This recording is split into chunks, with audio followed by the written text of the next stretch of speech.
uma criança me parou, olhou-me nos meus olhos a sorrir, caneta e papel na sua mão. Sou irmã Nora Maria Tavares.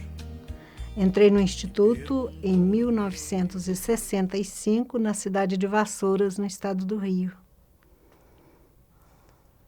Conte-nos como você encontrou as missionárias do Sagrado Coração e por que você entrou no Instituto das Irmãs Missionárias do Sagrado Coração de Jesus. Muito bem. Então, eu entrei neste instituto sem saber que ele existia, na realidade. Porque, inicialmente, eu fiquei conhecendo através de uma prima que entrou 6 meses antes de mim. Ela entrou e, como nós éramos muito ligadas, eu era ainda muito jovem, muito imatura, muito infantil ainda. Eu não tinha maturidade, assim, de escolhas nesta altura, pela simplicidade de vida que a gente levava também.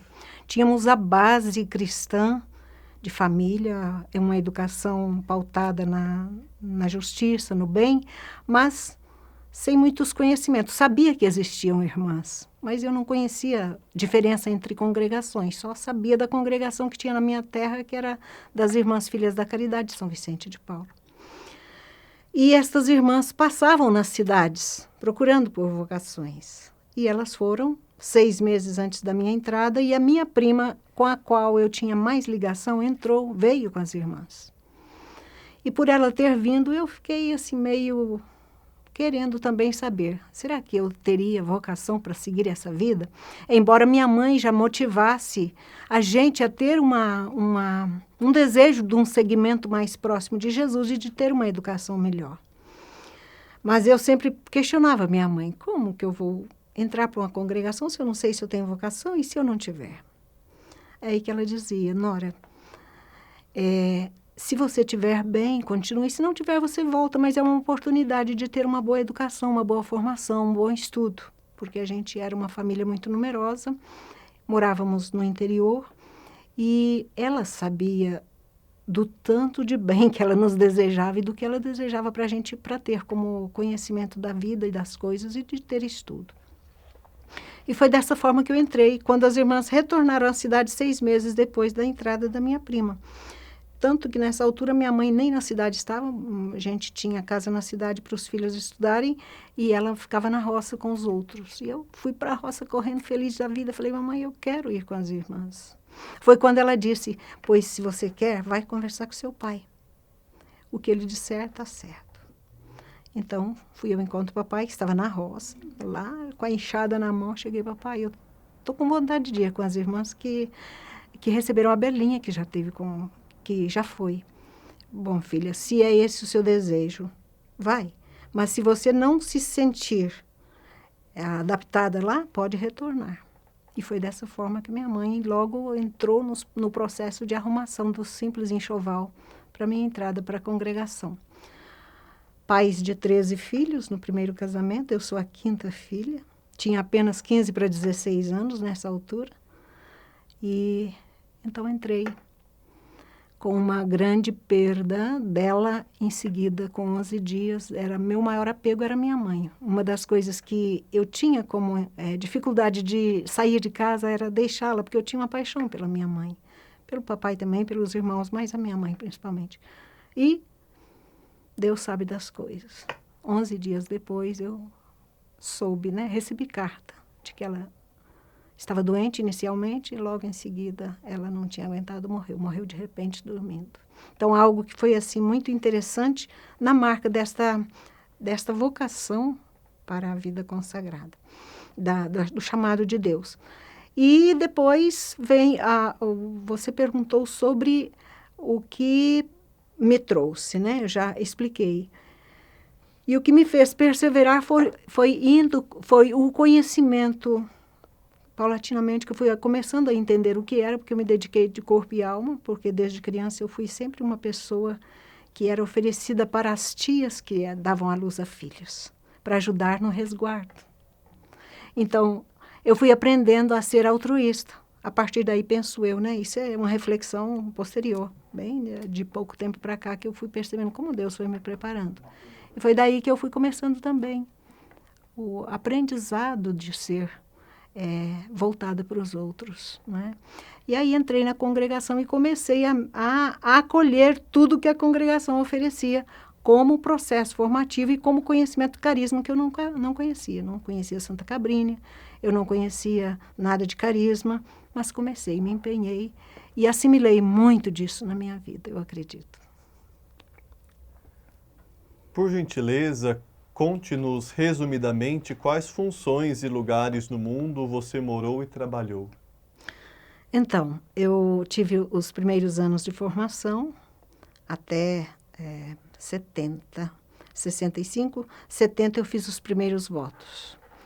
Aí retornei a Vassouras, onde eu vivi o juniorato, um tempo do juniorato, estudando, né? Porque eu continuei, porque eu entrei ainda muito jovem, mas com pouco estudo, por causa daqueles problemas da infância. Então, eu comecei a estudar e voltei para Vassouras no juniorato, fazendo o ensino, o magistério, aliás, e já fazia o magistério e dava aulas também. Dali, eu fui para o Paraná, onde trabalhei, minha primeira experiência pastoral, com 4 anos no Paraná, de onde eu saí depois de fazer os votos perpétuos. A partir daí, então, começou um processo de maior estudo. Comecei a estudar, fazer faculdade. E depois, alguns trabalhos no Brasil. Eu tive também, assim, responsabilidades no Instituto aqui no Brasil, como superiora de comunidades, como foi falado, né? Primeiro no Boni Concili, depois estive no Rio Pomba, depois as comunidades pastorais, a partir daí. Passei por Riacho dos Machados, no norte de Minas. Dali eu vim para São Paulo, na Casa das Irmãs Idosas. Daqui eu fui, então, enviada para Portugal, onde eu vivi 5 anos e meio, trabalhando na pastoral da paróquia e também dava aula para as crianças, o ensino religioso para as crianças na escola pública lá de Évora, onde eu morei no Alentejo de Portugal. Retornando ao Brasil, eu fui para o Nordeste. Passei um tempo de reciclagem espiritual, né, pastoral, um tempo de um curso mais de Profo-Líder que eu fiz. Depois fui para o Maranhão, do Maranhão fui para o Ceará, fui para Fortaleza, de Fortaleza fui para o Piauí. Foram 17 anos que eu passei no Nordeste, nesse período. Tempo muito rico, muito sofrido por um lado, por razões diversas pastorais que ocorreram, mas tempo de muita riqueza, de muita experiência, de muito enriquecimento para mim e também, eu acredito, nas pastorais onde eu estive. E de lá, retornei agora para São Paulo, onde eu estou desde 2018, nas comunidades, diversas comunidades que já passei. No momento eu estou no Rio de Janeiro. Uhum. Quando você entrou no Instituto, o que você sabia do carisma de Madre Cabrini? Eu já disse, né, que eu não conhecia nada naquela altura. Mas como eu era muito inocente ainda e o coração assim muito aberto, eu entrei com tudo para absorver, assimilar o carisma dentro de mim. E fui aprendendo e eu o sinto muito introjetado, tanto que para mim o carisma cabriniano é algo que me dá vida, eu vibro e sou muito apaixonada por ele, como também eu acredito, apaixonada por Jesus e pelo seu divino coração, na sua misericórdia, embora sabendo da minha miséria e da minha fragilidade, mas ele é o onipotente nessa situação e ele me torna também um pouco onipotente nele, fecunda nele, em pequenas coisas, eu acredito. Agora, hoje, com essa experiência de vida, como você vê o carisma? Como ele impacta você hoje? O carisma se manifesta em mim como um turbilhão. Eu me sinto uma pessoa muito apaixonada, vamos dizer assim, a palavra mais concreta que eu acho para aquilo que eu sinto interiormente. Mas eu sinto que o carisma, ele flui de uma forma muito, talvez, simples e pouquinho, no meu parecer, mas que eu desejo que seja muito fecundo. E como que eu percebo, como que ele flui, eu acredito que nos pequenos gestos, pelo menos no meu desejo profundo de manifestar o amor, a acolhida, a misericórdia. Embora eu seja uma pessoa muito impulsiva e muito tempestuosa às vezes, porque eu sou um tanto indignada quando eu percebo que as coisas não estão de acordo com a justiça e de acordo com aquilo que precisaria ser, principalmente em defesa daqueles que eu sinto que são mais fragilizados. Então, o carisma grita ali e eu acabo, às vezes, extravasando, o que nem sempre é bom para mim, mas eu busco curar isso no coração de Jesus e na oração, porque isso cria impacto e, às vezes, cria conflito também. Qual é a experiência mais profunda e importante de mudança em sua vida como irmã? O que nessa vida mais impactou ou tocou o seu coração? Olha, quando eu estava para fazer os votos perpétuos, em 1977, eu fiz um retiro inaciano de 30 dias. Eu tinha muita insegurança ainda com relação à minha vocação, se era isso mesmo que Deus queria de mim. Porque pelo fato de eu ter entrado muito nova, muitas questões às vezes mexiam comigo. Mesmo no nível afetivo, no nível da escolha de vida, se seria isso ou não. E neste retiro eu me coloquei de corpo e alma a dizer, Senhor, Tu me queres? Se Tu me queres, revela a mim este amor profundo e de predileção, porque senão não tem jeito. Tem outras escolhas que às vezes pintam na minha vida que eu posso também fazer. E nesta colocação diante dele, diante da palavra que me questionou e que me deixou muito inquieta, eu fui fazendo esse processo na oração. Foi quando, no decorrer da segunda para a terceira semana do retiro,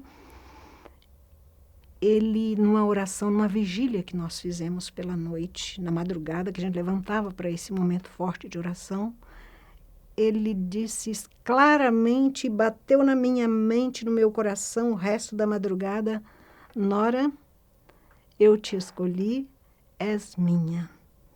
E a partir daí, eu não tive mais dúvida do amor de predileção dele e nem da minha resposta ao amor dele. Tentações, dificuldades, problemas continuaram e continuarão, eu acredito. Mas eu não duvido mais da minha vocação e nem deste segmento de predileção que ele me chamou para fazer. Como você descreveria sua missão atual?